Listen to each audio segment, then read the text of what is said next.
El proyecto de rendición de cuentas que fue aprobado en diputados ingresará hoy al Senado para hablar justamente de este tema y profundizar lo que hablábamos hace unos minutos, de las reasignaciones presupuestales y las discusiones que se han dado en las últimas semanas. Ya tenemos del otro lado de la línea al senador del Frente Amplio, José Carlos Maía. José Carlos, ¿cómo andás? Muchas gracias por atendernos. Muy bien, muy bien, ¿cómo están ustedes? Perfecto, perfecto. ¿Cómo te tratan estas mañanas lluviosas? Bueno, adaptándose uno, ¿no? Parece que no venía más el agua y ahora está viniendo toda junta, pero estamos en invierno, hay que aceptar el invierno y celebrar el agua porque realmente hemos pasado muy mal, los productores en particular muy mal, la gente acá en el área metropolitana con el consumo. Parecía mentira, ¿no? Que en un país que en la escuela nos decían que el agua era incolora, inolora e insípida, estuviéramos tomando agua en las condiciones que tomamos, ¿no? O que por lo menos estaba a disposición de la gente con aquello que era bebible y no potable. En fin, uno a veces no termina de ver la dimensión de todo lo que estamos pasando, tantos planos. No, y lo que hay que trabajar también es la memoria, quizá, ¿no? Porque pareciera que llueve 2 o 3 días y nos olvidamos del problema que tenemos. Sí, como si no hubiese pero pasado nunca. Acá y es como que, bueno, las cosas pasan y hay que trabajar exactamente la memoria porque hasta hace muy poquito estaba como estaba y ahora cambió porque cambió el clima. Esencialmente las acciones del gobierno fueron prácticamente nulas en algún caso, muy tardías en otro, y demostró que como, bueno, lo que nos mintieron mucho en campaña, en esto también no estaban preparados y la verdad lo que pasó fue una sola cosa. Ellos dijeron que no querían Casupá, dijeron que querían Arasatí y pasó que no tuvieron pronta ni una cosa ni otra. Ese fue el dato de la realidad. Y lo demás son de esas improvisaciones de un gobierno que utiliza mucho los gerundios para comunicarse. Estamos haciendo, yendo y todos los endo y ando que existen y son cosas que prometen y que vos nunca ves concretadas. Son anuncios y excusas. Las excusas, ¿cuáles son? Bueno, la pandemia en un caso, el Frente Amplio en todas. Pero hacerse cargo y resolver no llegó. Y metiéndonos en el tema, ¿no?, de estas semanas, la rendición de cuentas, ¿qué sensación ha dejado para vos la discusión que se ha dado en diputados sobre este tema? Bueno, de la de una coalición que está teniendo problemas muy graves de funcionamiento, que ahora son más explícitos y que cada vez que viene acercándose el ciclo electoral son más intensos, porque estuvieron al borde aparentemente de no tener rendición de cuentas. Habría sido la primera vez en la historia que esto podría llegar a pasar. Se hacen anuncios y no se sabe de dónde se va a sacar la plata, y a su vez hay dos cosas más. Durante 3 años estuvieron en el recorte y achicar el Estado simplemente por el hecho dogmático de achicar. Después lo mantuvieron hasta ahora el recorte en la ANEP, es donde se da el mayor recorte en materia de recursos, y por otro lado, por algunos fondos que no aparecen explícitamente, bueno, vamos a empezar a ver lo que se ve cada vez que gobierna un partido tradicional en Uruguay, que es un poquito la fiesta electoral, el aflojar la cincha y gastar en el año electoral. Eso es lo que se prevé en esta rendición de cuentas y es lo que va a suceder el año 2024 y también el 2025, donde vamos a heredar el gobierno que viene un país en condiciones realmente complejas. Sobre este tema vinculado al presupuesto, el discurso que me parece a mí, por lo menos, que ha intentado instalar el gobierno es eso de, bueno, no podemos gastar por el agujero que han dejado los 15 años de gobierno del Frente Amplio. ¿A vos te parece que en realidad el gobierno tiene margen para gastar? Tiene margen para gastar, sobre todo mejor. El problema es que ellos no cumplen ninguna de las metas que se fijaron. Primero, durante muchísimos años estuvieron hablando del famoso déficit fiscal que le había dejado el Frente Amplio. Bueno, el déficit fiscal que tienen hoy es superior a 14 de los 15 años que gobernó el Frente Amplio. Y cuando terminen el gobierno, según las proyecciones que se están haciendo, van a tener un déficit fiscal superior si tenemos en cuenta además todo aquello que gastan pero que no registran.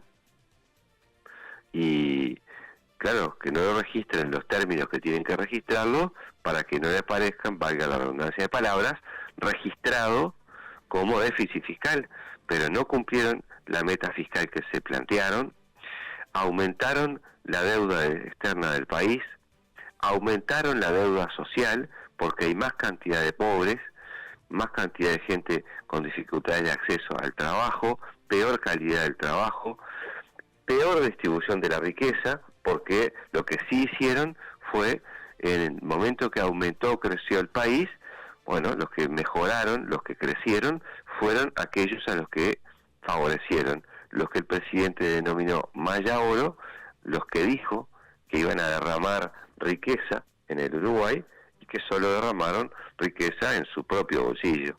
Por lo tanto, generaron un modelo de exclusión social, de profundización con los más débiles, particularmente en la primera infancia, y eso se pagó todo este tiempo. El recorte se pagó, esos 900 millones de dólares aproximadamente, se pagó esencialmente en el salario de los trabajadores y en las jubilaciones y las pensiones.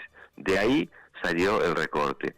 No había o no detectaron excesos, la famosa grasa del cuerpo del Estado, sino que esencialmente produjo ese recorte, se produjo de ese lado. Y ese fue el verdadero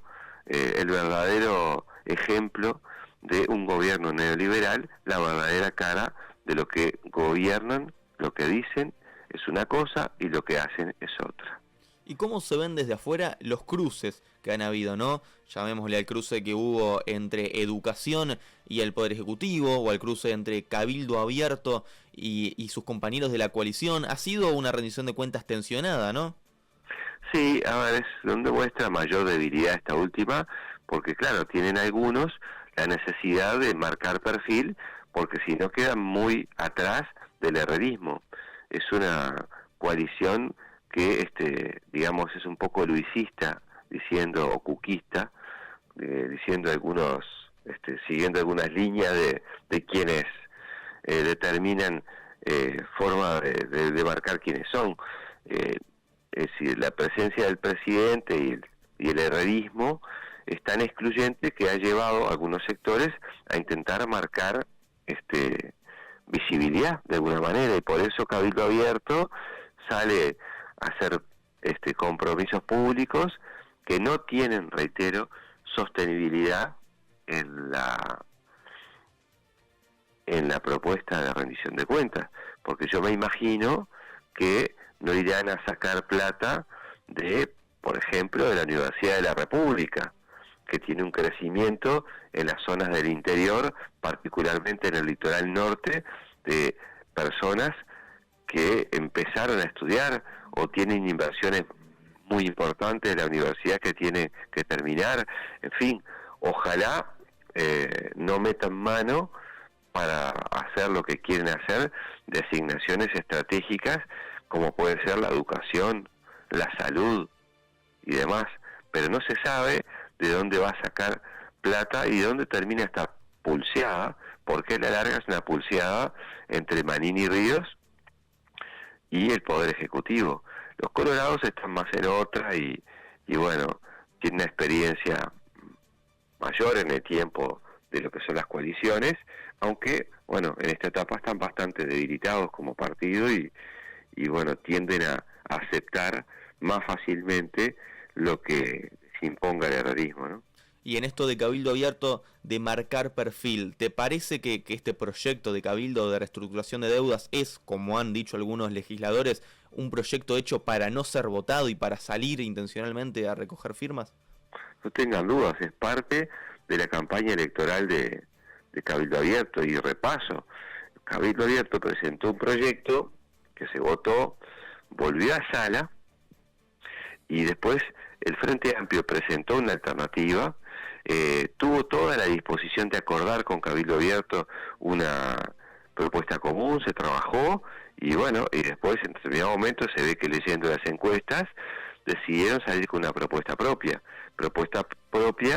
que es totalmente absurda el poner a nivel de la Constitución, eh, porcentajes de interés.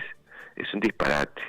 Uno obviamente no niega, al contrario, afirma que hay una enorme cantidad de gente que está pasando muy mal, que se le podría denominar que son una especie de muertos civiles, muertos vivos, porque están fuera del sistema de crédito, y que obviamente se requieren medidas para aliviar esa situación, pero lo que no se requiere es hacer demagogia, sacar rédito político partidario propio con el sufrimiento de la gente. Y eso es lo que está haciendo Cabildo Abierto. Frente Amplio no va a entrar en esa. El Frente Amplio lo que va a hacer es una propuesta seria, pensada, responsable, y seguramente los próximos días van a tener novedades al respecto.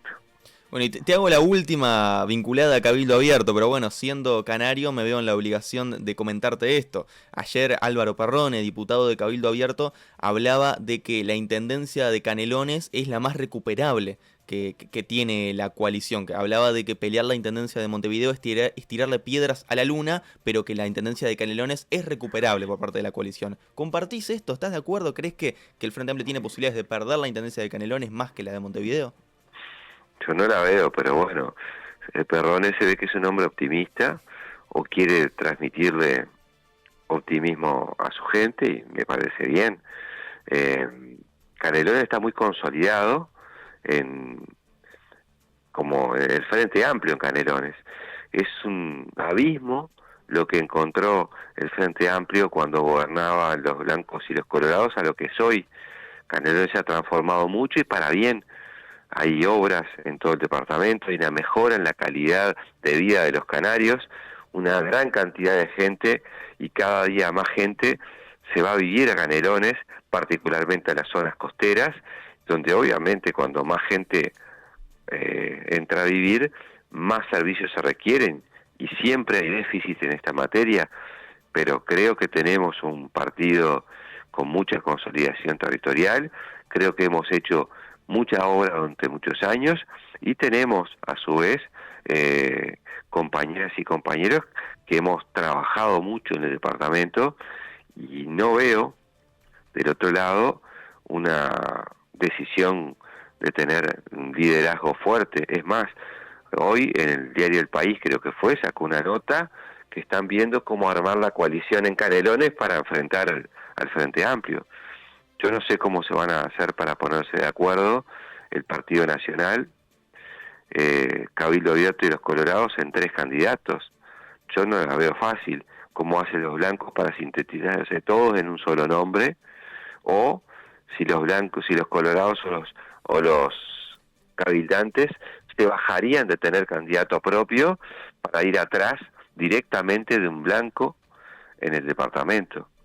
Son preguntas que se deben estar haciendo y respondiendo ellos, pero estructuralmente no veo que el Frente Amplio, digamos, tenga frente a un adversario político que lo pueda derrotar fácilmente. ¿Que está ganado Canelones? No, yo nunca doy nada por ganado, pero que el Frente Amplio tiene para exhibir gestión y tiene cuadros políticos para llevar adelante un nuevo gobierno departamental, no tengo dudas. Y volviendo a los números y a esta rendición de cuentas, ¿cuáles te parece que son hoy las principales urgencias de la educación pública como docente? Te lo pregunto. Bueno, yo no tengo duda que pasan por fundamentalmente mejorar la inversión en educación, en primer lugar. En segundo aspecto, la creación de mayor cantidad de grupos. Acá otra de las variables de ajuste fue la reducción de grupos y el aumento de número de estudiantes por aula. Y ahí vos tenés que se pierde calidad de la educación. Indudablemente también se aplica eso para la educación inicial, donde se estaba muy cerca de llegar a la universalización de la cobertura de niñas y niños de 3 años. Sin embargo, eso no se va a cumplir en lo que queda de gobierno de la calle Pou. Eso debería ser una prioridad.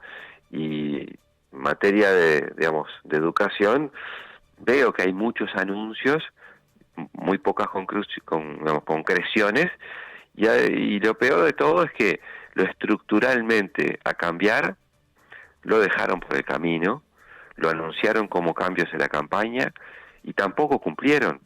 Y no lo digo yo desde mi lugar de legislador de la oposición, de senador de la oposición, lo dicen los números del INED. Los datos del INED de este año, que revelan el estudio 2022, determinan que empeoró la calidad de la educación en el país. ¿Por qué? Porque todos los indicadores así lo muestran. Empeoró en la calidad de los aprendizajes, empeoró en que los muchachos se sienten más inseguros en las aulas y en los centros de estudio, empeoró en la deserción, empeoró en una enorme cantidad de variables, y eso es lo que debería estar preocupando, y no hacer publicidad de carácter electoral prácticamente, como hace la ANEP en los partidos de fútbol, para sacarse boleto de cosas que no tiene con qué. Debería tener otra actitud republicana y asumir que los cambios por la educación pasan, entre otras cosas, por involucrar a los actores educativos, por asignar más y mejores recursos, esto es, por no recortar, y por tener un plan estratégico que mire más allá de los intereses electorales de quien lo conduce. Y pensando, ¿no?, en el rol de la educación pública, si uno mira a la región, se encuentra que, por ejemplo, en Argentina, Javier Milei, el candidato más votado en las PASO, propone la creación de un voucher, ¿no? Y habla de que la educación pública adoctrina, y si venimos aquí a nuestro país, actores como el PIT-CNT denuncian que existe una especie de privatización de nuestras empresas públicas y que hay, bueno, como que se le empieza a quitar protagonismo a la educación pública. ¿Vos cómo evalúas eso de lo que se habla, eso que está allí latente? Bueno, lo de Milei es un penal en el último minuto sin golero para Argentina. Es preocupante que una persona con las características políticas de Milei haya tenido los votos que tiene, y lo peligroso que es para Argentina como país. Yo lo veo con mucha preocupación. Es un horror que haya sucedido eso. En el caso uruguayo, lo que pasa es que hay una diferencia gigante entre lo que se dice y lo que se hace. Hay mucho marketing, hay mucha inversión en publicidad y pocas concreciones. Estamos viendo que hay dificultades en, por ejemplo, la asignación de horas.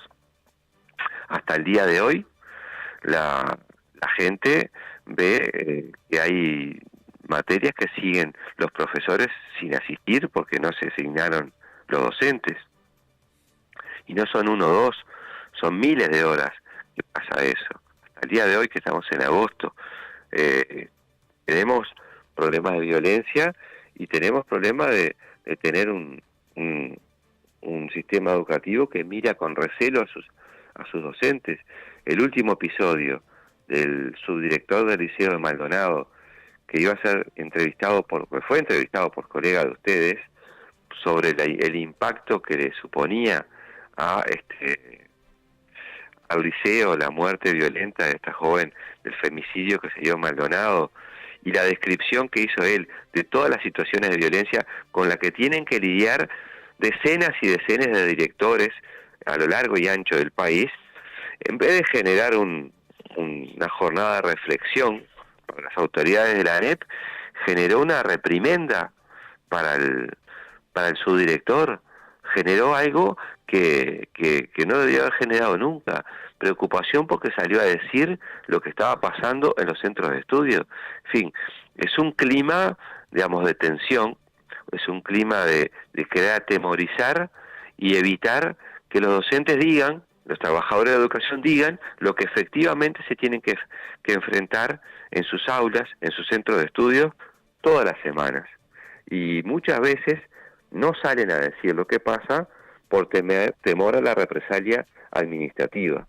Y lo importante es que no se sepa lo que pasa y solo salga el marketing que desarrolla el Codicen, que en eso sí hace un esfuerzo muy grande, en que su presidente, que todavía no se ha decidido a ser candidato a la presidencia, pero quiere desde el lugar que está hacerlo, haga marketing, pero la realidad sigue siendo muy dura y los liceos y la SUTU que se prometieron que iban a ser 136 nuevos, y estaba Robert Silva en la fórmula contable que prometía eso, nunca van a aparecer. De los centros María Espínola, la enorme mayoría son centros que ya existían, centros de educación media que tenían tiempo extendido, o liceos de tiempo completo, o centros adaptados que existían durante los gobiernos del Frente Amplio. Es decir, acá se afila una bocha, se dicen cosas que son muchísimo menos de las que efectivamente son, y con eso se recorre la prensa, los medios, las redes, y cambios de verdad, cambios para mejorar, prácticamente no existen. Nos quedan poquitos minutos, pero no me quiero ir sin preguntarte qué opinión te merece la aprobación del proyecto de reparación a víctimas de la guerrilla. Una improvisación más, un hecho que fue votado para darle algún grado de satisfacción a Cabildo Abierto. Creo que es un proyecto parcial, que no logra los objetivos que tiene este tipo de proyectos. Primer cosa, se habla de violencia durante la década de los 60 y 70. La violencia fue, por supuesto, de la guerrilla, que como tal, por definición, tiene acciones violentas, pero también fue de grupos paramilitares, de escuadrones de la muerte, de la JUP. Segundo, se pone una fecha antojadiza. ¿Por qué a partir del 61 y no antes? ¿Por qué hasta 1976 y no hasta el final de la dictadura? No hay razón para expresar eso. Tercero, se ponen asignaciones de recursos superiores a las potenciales víctimas y a los beneficiarios de la ley que aprobaron, distinta, superior a las que se aprobó a las víctimas del terrorismo de Estado. Cuarto, una cosa bastante extraña y que pocos han reparado. Acá estamos hablando de violencia de grupos civiles armados, que son civiles armados, pero no es del Estado. Y se pone al Estado a reparar lo que supuestamente hicieron grupos civiles armados. ¿Desde cuándo el Estado debería reparar de su pecunio a las víctimas que se dan de enfrentamientos civiles? Lo habitual ha sido que cuando el Estado ejerce terrorismo de Estado, esto es, utiliza al Estado para reprimir y para ejercer violencia, matar, torturar, asesinar, el Estado debe reparar a las personas por una acción que merece ser reparada por una acción del propio Estado. En este caso sería por la acción de un tercero civil que el Estado repara. Entonces, estando de acuerdo en el principio de reconocer el daño producido a personas inocentes, eso el Frente Amplio lo defiende, la herramienta que se utilizó, la ley que se utilizó y las características de la misma, lo único que hicieron fue generar una propuesta incompleta, con problemas de instrumentación y con realmente cuestiones muy difíciles de poner en marcha y absolutamente inconvenientes en algún caso.